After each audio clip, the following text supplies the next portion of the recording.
Hello, welcome to കാസ്മാറ്റിക്. നിങ്ങൾ ഗബ്രിയുടെ video കണ്ടോ? കണ്ടിട്ടില്ലെങ്കിൽ ദേ ഡിസ്ക്രിപ്ഷനിൽ നോക്കുക. ഹായ്, ഇന്ന് നമ്മൾക്കൊരു സ്പെഷ്യൽ വാഹനമാണ് വന്നിട്ടുള്ളത് കാസ്മാറ്റിക്കിൻ്റെ എപ്പിസോഡിലേക്ക്. ഈ വാഹനം ഏതെന്നല്ലേ? പുതിയ കിയ EV6.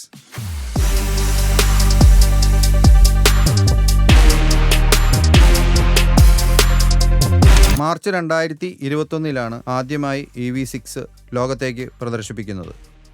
അന്നു മുതൽ ഇന്ന് വരെ ഒരു മോഡൽ തന്നെയാണ് അവർ ഫോളോ ചെയ്തിട്ടുള്ളത്. 24 മെയ്യിൽ ഒരു ചെറിയ അപ്ലിഫ്റ്റ് വന്നു. അത് പാർക്കിംഗ് അസിസ്റ്റൻ്റ് ഒരു ബട്ടൻ്റെ ഒരു ഫീച്ചർ കൂടിയാണ് അതിൽ വന്നിട്ടുള്ളത്. ഇലക്ട്രിക് ഗ്ലോബൽ മോഡുലാർ പ്ലാറ്റ്ഫോം എന്ന പുതിയ പ്ലാറ്റ്ഫോമിലാണ് ഈ വാഹനം നിർമ്മിച്ചിട്ടുള്ളത്. ഇതുകൂടാതെ മറ്റു 3 വാഹനങ്ങളും ഈ പ്ലാറ്റ്ഫോമിൽ വരുന്നുണ്ട്. അത് നിങ്ങൾക്കറിയാം, ഐണിക് 5, ഐണിക് 6, അതുപോലെ തന്നെ ജെൻസിസ് 60 എന്ന് പറയുന്ന ആ മോഡലുകളാണ്. ഈ വാഹനത്തിൻ്റെ സ്പെഷ്യാലിറ്റി എന്നാൽ ഇന്ന് ഇന്ത്യയിൽ ഏറ്റവും കൂടുതൽ റേഞ്ച് നൽകുന്ന ഒരു വാഹനമാണ്. ഏകദേശം 520 കിലോമീറ്റർ മുതൽ 600 കിലോമീറ്റർ വരെ റേഞ്ച് നൽകുന്ന ഒരു വാഹനമാണ് പുതിയ EV6. ഈ വാഹനത്തിൻ്റെ ഏറ്റവും വലിയ സവിശേഷത ഈ വാഹനത്തിൻ്റെ മോട്ടറാണ്. ഈ മോട്ടർ വരുന്നത് 329 bhp പവറാണ്. അത് 600 Nm ടോർക്കിലാണ് ഉൽപ്പാദിപ്പിക്കുന്നത്. ഈ വാഹനം ഒരു ഓൾ വീൽ ഡ്രൈവ് വാഹനമാണ്. 4 ഡിസ്ക് ബ്രേക്കുകളും ഈ വാഹനത്തിനുണ്ട്. ഇതിൻ്റെ പെർഫോമൻസും ഇതിൻ്റെ എക്സ്റ്റീരിയർ ലുക്സും എന്താണെന്ന് നമുക്ക് കാണാം. ഏറ്റവും സ്പോർട്ടി ആയിട്ടുള്ള ഒരു ഡിസൈൻ ലാംഗ്വേജാണ് നമുക്കിവിടെ കാണാൻ സാധിക്കുന്നത്. പ്രത്യേകിച്ച് ഒരു സ്കൂപ്പിഷ് ആയിട്ടുള്ള ബോണറ്റാണ് നമുക്കിവിടെ കാണാൻ സാധിക്കുന്നത്. അതുപോലെ തന്നെ ഇൻ്റഗ്രേറ്റ് ചെയ്തിട്ടുള്ള ഹെഡ് ലാംപ്സാണ് നമുക്കിവിടെ കാണാൻ സാധിക്കുക. ഇതിൻ്റെ മുൻവശം തികച്ചും സ്പോർട്ടിയറാണ്, സ്ലീക്കാണ്. അതുപോലെ തന്നെ വാഹനത്തിൻ്റെ ഫ്രണ്ട് സ്കൂപ്പ് കാണുമ്പോൾ തന്നെ അറിയാം, ഹണികോം ഗ്രില്ല് ഫീല് അടിയിലത്ത് നൽകിയിട്ടുണ്ട്. അതുപോലെ തന്നെ ഒരു ഷീൽഡ് ഫെസിലിറ്റിയും വാഹനത്തിന് നൽകിയിട്ടുണ്ട്.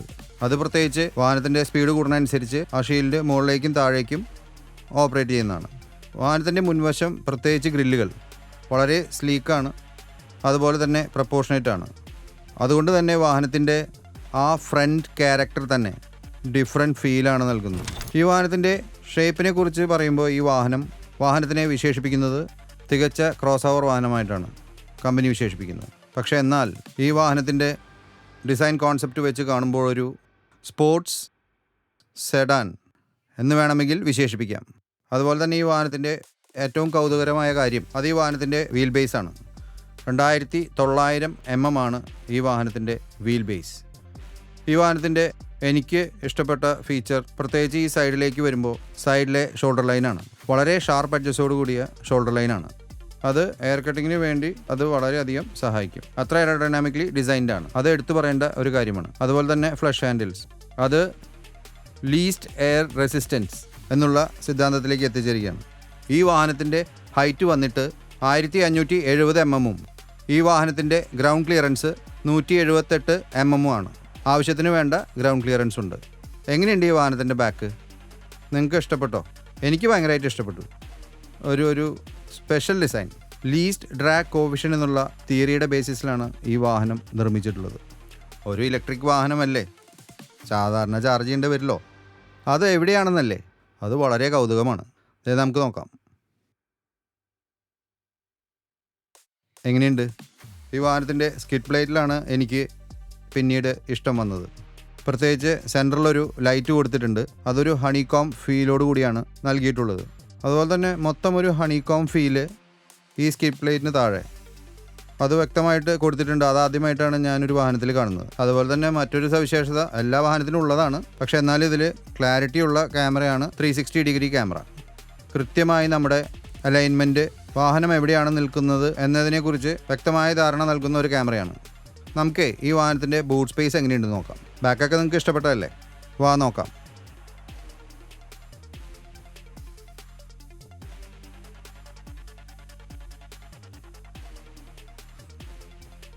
ഇതാണ് സംഭവം. 520 ലിറ്ററാണ് ബൂട്ട് സ്പേസ് വരുന്നത് നോർമലി.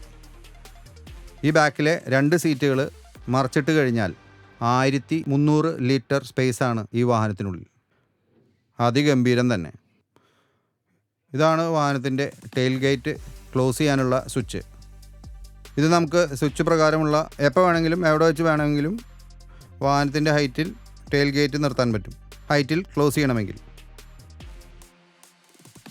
ഇതൊരു സ്പെഷ്യൽ ഫീച്ചറാണ്. ഇനി മാത്രമല്ല ഈ ടെയിൽ ഗേറ്റ് എത്ര ഓപ്പൺ ആവണം, ക്ലോസ് ആവണം എന്നതിനെ സംബന്ധിച്ച് വ്യക്തമായി നമുക്ക് റീസെറ്റ് ചെയ്യാൻ പറ്റും. അതൊരു പ്ലസ് ഫീച്ചറാണ്. നമ്മൾ നേരത്തെ പറഞ്ഞല്ലോ 1300 ലിറ്റർ ബൂട്ട് സ്പേസ് പിന്നിലുണ്ടെന്ന്. കുറച്ച് ലിറ്റർ കൂടിയും ഫ്രണ്ട് സൈഡിലുണ്ട്. അത് നമുക്കൊന്ന് കാണാം. വാ.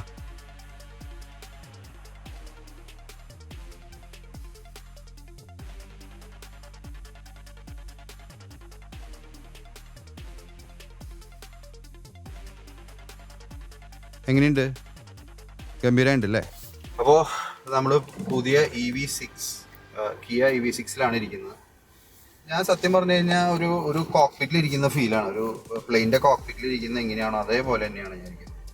ഭയങ്കര ഹൈടെക് ആയിട്ടുള്ള ഒരു വാഹനം തന്നെയാണ്. ആദ്യത്തെ ഒരു ഇമ്പ്രഷൻ അതാണ്. ഫുൾ ബ്ലാക്ക് ഇൻറ്റീരിയേഴ്സാണ്. സൂപ്പർ. ഇന്ത്യൻ കണ്ടീഷനിൽ ഫുൾ ബ്ലാക്ക് തന്നെ പറ്റുള്ളൂ എന്നാണ് എൻ്റെ അഭിപ്രായം. പിന്നെ എടുത്തു പറയേണ്ടത് സ്റ്റിയറിങ്ങിൻ്റെ റെസ്പോൺസാണ്. Hydraulic assist with dynamic feel. അത് നമുക്ക് പ്രത്യേകിച്ച് ഈ വാഹനം തിരിക്കുമ്പോൾ തന്നെ നമുക്ക് ആ ഫീല് കാണാൻ സാധിക്കും. ഒരു രക്ഷയില്ല. വാഹനം നമുക്ക് ഫീല് വളരെ സ്പെഷ്യലാണ്. പിന്നെ സസ്പെൻഷനെ കുറിച്ച് പറയുകയാണെങ്കിൽ മക്ഫെർസൺ സ്ട്രട്ടാണ് ഫ്രണ്ടിൽ, ബാക്കിൽ മൾട്ടി ലിങ്ക് ആണ്. ലിങ്ക് ആക്സിൽ ഇതാണ് വരുന്നത്. നോർമലാണ്. പക്ഷേ interior is super. 2 touch screens ആണ്. 12.3 ഇഞ്ചിൻ്റെ 2 കർവ് ഡിസ്പ്ലേയോട് കൂടിയിട്ടുള്ള ഒരു സംവിധാനമാണ് ഫ്രണ്ടിലുള്ളത്.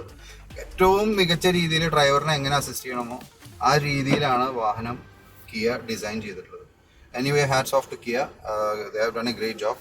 പിന്നെ അതുപോലെ തന്നെ സ്പേസിൻ്റെ കാര്യത്തിൽ ഇൻസൈഡ് ലെഗ് സ്പേസിൻ്റെ കാര്യത്തിലായാലും, തൈ സപ്പോർട്ടിൻ്റെ കാര്യത്തിലായാലും, ലംബാർ സപ്പോർട്ടിൻ്റെ കാര്യത്തിലായാലും, ഹെഡ് റൂമിൻ്റെ കാര്യത്തിലാണെങ്കിലും ഒരു സ്പോർട്സ് ഫീൽ ഉണ്ടെങ്കിൽ പോലും നമുക്കൊരു നോർമൽ SUV കാറിൽ യാത്ര ചെയ്യുന്ന ഫീലാണ് വാഹനത്തിൻ്റെ ഉള്ളിൽ തരുന്നത്. കുറച്ചും കൂടി എയറിയാണ്, റൂമിയാണ് ഇൻറ്റീരിയേഴ്സ്.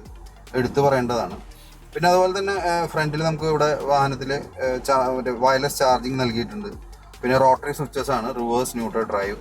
പിന്നെ അതുപോലെ തന്നെ ഡ്രൈവ് മോഡ്സ് നമുക്ക് നൽകിയിട്ടുണ്ട്. 3 ഡ്രൈവ് മോഡ്സ് ആണ്. Eco, normal, sport. അങ്ങനെ 3 മോഡുകളുണ്ട്. അത് കൂടാണ്ട് റീജനറേഷൻ മോഡും ഉണ്ട്. അതിൽ ലെവൽ 3 വരെയുള്ള റീജനറേഷൻ മോഡുണ്ട്. അപ്പോൾ എന്നോട് പറഞ്ഞത് കിയയുടെ സ്പെഷ്യലിസ്റ്റ് പറഞ്ഞതെന്ന് വെച്ച് കഴിഞ്ഞാൽ എക്കോ മോഡിൽ ലെവൽ 3ൽ റെഗുലറായിട്ട് ഓടിക്കുകയാണെങ്കിൽ you will have more mileage. ഞാനതൊന്ന് ഫീൽ ചെയ്യുന്നുണ്ട്, നോക്കാം.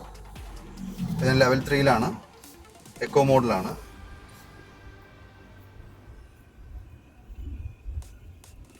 പിന്നെ ഈ വാഹനത്തിൻ്റെ എടുത്തു പറയേണ്ട ഒരു ക്യാരക്ടറിസ്റ്റിക്സ് എനിക്ക് തോന്നിയത് ഭയങ്കര അഗ്രസീവ് ആയിട്ടുള്ള ഡാഷ്ബോർഡാണ്. എടുത്ത് മുന്നിലേക്ക് നിൽക്കുകയാണ് ചെയ്യുന്നത്. അതുപോലെ തന്നെ ഉപയോഗിച്ചിട്ടുള്ള മെറ്റീരിയൽസ് എല്ലാം തന്നെ ഈ റീസൈക്കിൾഡ് പ്ലാസ്റ്റിക്സിൽ നിന്നും അതുപോലെ തന്നെ ജൂട്ടിൽ നിന്നൊക്കെയുള്ള മെറ്റീരിയൽസ് ഉപയോഗിച്ചിട്ടാണ്. ഒരു ഗ്രേ ഷെയ്ഡിലാണ് ഇവിടെ നൽകിയിട്ടുള്ളത്. ഒരു റഫ് മാറ്റ് ഫിനിഷോട് കൂടിയിട്ടാണ് നൽകിയിട്ടുള്ളത്. അത് അതിമനോഹരമായിട്ടുണ്ട്. അതിനോട് താഴ്ന്ന് ഡാഷിനോട് ഒരു ആംബിയൻ ലൈറ്റിംഗ് ഫെസിലിറ്റിയും അതുപോലെ തന്നെ ശരിക്കും പറഞ്ഞാൽ ഒക്കെ ടച്ച് ഫീലാണ് ഈ സൈഡിലേക്ക് വരുമ്പോൾ. വളരെ സൂക്ഷിച്ച് വേണം കൈകാര്യം ചെയ്യാൻ. വളരെ ഡ്രൈവർ ഫ്രണ്ട്ലി ആയിട്ടാണ് വാഹനത്തിൽ ഇത് നൽകിയിട്ടുള്ളതെങ്കിലും ഇത് ശരിക്ക് സൂക്ഷിക്കാതെ എങ്ങാനും കൈവച്ചാലും അപകടമാണ്. അപ്പോൾ ഡ്രൈവർമാർ പ്രത്യേകം ശ്രദ്ധിക്കുക. കിയ ഇതിനെ പറയുന്നത് ഒരു മൂൺ റൂഫ് എന്നാണ്. എന്നാലും എനിക്കൊരു സൺ റൂഫ് പോലെ തോന്നിയുള്ളൂ. എന്തായാലും അതിഗംഭീരമായിട്ടുണ്ട്. തിരക്കേടില്ലാത്ത ഒരു ഫീലും നമുക്ക് ഉള്ളിലേക്ക് നൽകുന്നുണ്ട്. തുറക്കുമ്പോഴാണ് ശരിക്കും മോട്ടറിൻ്റെ റിഫൈൻമെൻറ്റിൻ്റെ ഫീല് നമുക്ക് കൂടുതൽ മനസ്സിലാകുന്നത്. അതിഗംഭീരമായിട്ടുണ്ട്. അതുപോലെ തന്നെ മറ്റൊരു പ്രത്യേകത വാഹനത്തിൻ്റെ ഫ്രണ്ട് സീറ്റിൽ കൺസോളിന് താഴെ അതിഗംഭീരമായിട്ട് ഒരു സ്പേസ്, പ്രത്യേകിച്ച് സാധനങ്ങൾ വയ്ക്കാൻ ഒരുപാട് യൂട്ടിലിറ്റി പർപ്പസ്, പ്രാക്ടിക്കൽ പർപ്പസിനുള്ള സംവിധാനങ്ങൾ ഇവിടെ ഒരുക്കിയിട്ടുണ്ട്. നമ്മൾ എവിടെയെങ്കിലും ദൂരയാത്ര പോയിട്ട് ക്ഷീണിതനായിരിക്കുമ്പോൾ എവിടെയെങ്കിലും വാഹനം റോഡിൽ സൈഡിൽ പാർക്ക് ചെയ്തിട്ട് ഉറങ്ങാൻ തോന്നുകയാണെങ്കിൽ ഏറ്റവും നല്ല ഫെസിലിറ്റിയാണ് കിയ EV6ൽ കിയ ഒരുക്കി തന്നിട്ടുള്ളത്. അത് നമുക്കൊന്ന് കാണാം. വരൂ.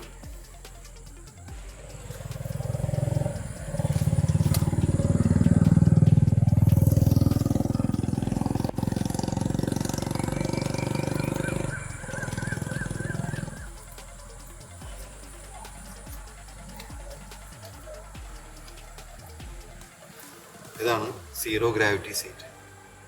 കംഫർട്ടബിൾ ആയിട്ടുള്ളൊരു സ്ലീപ്പ്, ഒരു നാപ്പ് പെർഫെക്റ്റ് ആണ്.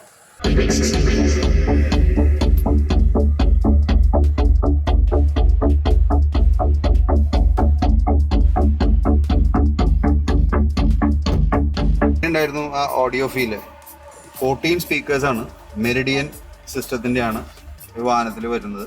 അതിഗംഭീരമായിട്ടുണ്ട്, ഒരു സംശയവുമില്ല. ശരിക്കും ഒരു ടെക് വെഹിക്കിൾ തന്നെ വേണമെങ്കിൽ ഈ വാഹനത്തിന് വിശേഷിപ്പിക്കും. ഈ ഫൈനലി നിങ്ങളെല്ലാവരും പ്രതീക്ഷിച്ചിരുന്നിരുന്ന ഡ്രൈവ് സ്റ്റോറിയാണ്. അപ്പോൾ അത് ഫീൽ ചെയ്യാനാണ് പോണത്. ഈ പറഞ്ഞ കാര്യങ്ങളെല്ലാം ഹാൻഡ്ലിംഗ് ഉണ്ടോ, എന്താണ് അവസ്ഥ എന്നുള്ളത് നമുക്കിപ്പോൾ കാണാം.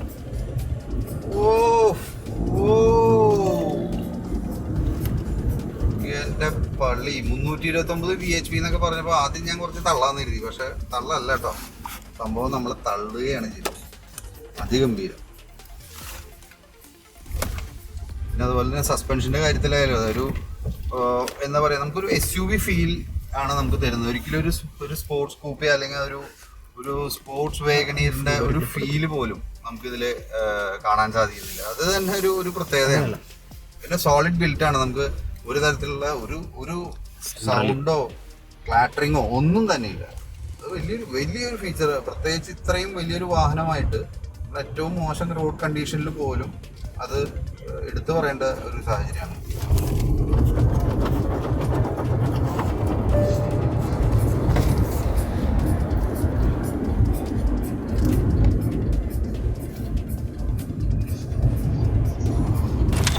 പുതിയ കിയ EV6 വാഹനത്തിനെ കുറിച്ച് ഇന്നത്തെ എപ്പിസോഡ് നിങ്ങൾക്ക് എല്ലാവർക്കും ഇഷ്ടമായെന്ന് ഞാൻ കരുതുന്നു.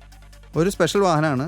ഇതിന് കൂടെ ഒരു സ്പെഷ്യൽ ഗസ്റ്റിനെ വെച്ചിട്ട് നമ്മളൊരു സ്പെഷ്യൽ ഇൻ്റർവ്യൂ ചെയ്തിട്ടുണ്ട്. അപ്പോൾ ഈ എപ്പിസോഡിന് മുമ്പ് ആ ഒരു എപ്പിസോഡും വരും കാണാൻ. അതും കാണണം, ഈ എപ്പിസോഡും കാണണം. പിന്നെ നിങ്ങളുടെ വിലയേറിയ നിർദ്ദേശങ്ങളും നിങ്ങളുടെ എല്ലാ കമൻസും ഞങ്ങളെ എഴുതി അറിയിക്കുക. So me Davis Cheramal signing off for കാസ്മാറ്റിക്.